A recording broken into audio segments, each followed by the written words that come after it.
Hey everybody, it's Mrs. Moody. I wanted to come on because I promised y'all I would start doing my videos again at least once a week.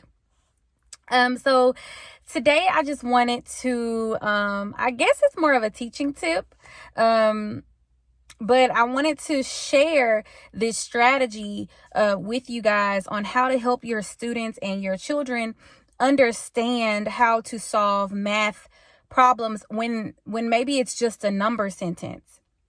A lot of the times we I hear this so much. Even when people inbox me, they're like, just tell me the rule and I got it. And so that kind of handicaps us. And then there aren't rules for everything. So it's not that you can just always memorize a math step and then you'll get it. A lot of the people that are successful in math are successful not because they have memorized the formulas, but because they understand the formulas and they understand why that formula is what it is, and why or what it's saying, the vocabulary of it. So I just want to encourage you guys to focus on vocabulary within number sentences instead of solely trying to memorize it. So I'm going to give y'all an example, okay?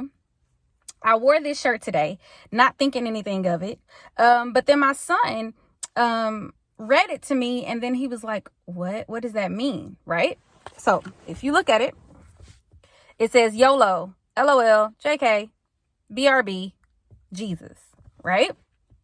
So my son knows what all of these terms mean, but because he read it as just the phrases, he couldn't comprehend it. But then I said, okay, DJ, do you know what YOLO means? He said, yeah. I said, what does YOLO mean? You only live once. I said, LOL, laugh out loud, JK, just kidding. And then BRB. And he said, be right back. Jesus. And then he was like, oh, haha, So because he had to read it as a paragraph or as a sentence, he was then able to comprehend. The same thing applies to math. Instead of looking at it as y equals mx plus b, read it as the function equals the slope times x plus, so make sure that you're using the vocabulary. Now, I helped a college student the other day and they were in calculus, and I kind of encouraged them to use this strategy, and she was really intelligent, so she got it like that. But not saying that anybody else who can't do calculus isn't intelligent, but I said that to say I was going to do that example. And then I was like, these people, if I start doing calculus, they're going to be like, what? So I'm going to do a simple problem, okay? Just to explain what I mean. So I have this here. 4 plus x equals 10. Now, us 30 plus something year olds probably learned this in 7th grade. What if I told you a first grader can do this? Even though it has X in it, what if I told you first graders are doing this? And why are first graders doing this? All right, so I'm going to show you how we learned it. And then I'm going to explain why it's so much easier if you focus on reading the sentence like it's a verbal, like a written out sentence. So I have 4 plus x equals 10. Now, we learned this way. I wasn't told why. I was just told you always move the numbers over. When you cross the line, you change the sign or something like that. I was told when you move it over. No, I'm thinking about never mind. I'm not going to confuse y'all.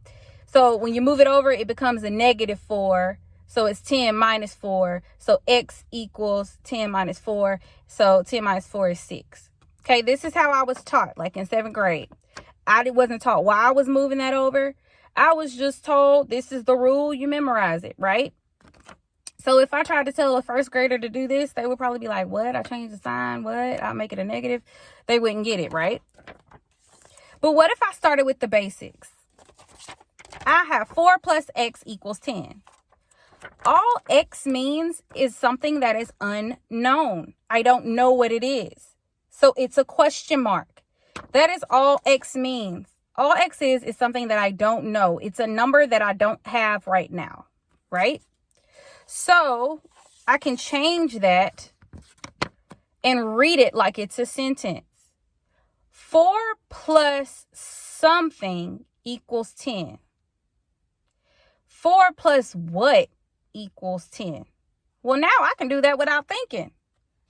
What plus 4 equals 10? 6. Duh. That's it.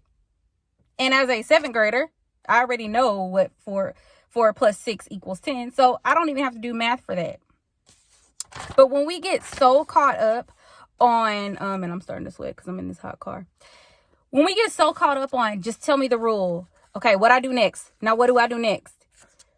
We hinder ourselves from comprehending math. We make ourselves that, oh, I'm terrible at math person.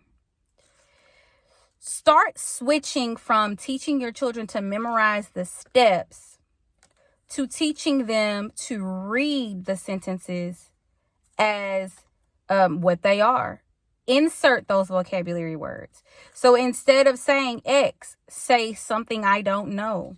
Instead of saying subtract, say the difference. Okay? Little things like that with fractions. All of that, using the specific and the vocabulary will help your child understand math and help you understand math a lot better. Okay, I'm gonna end there. So I'm having a hard time finding my words today, but hopefully you guys understood that.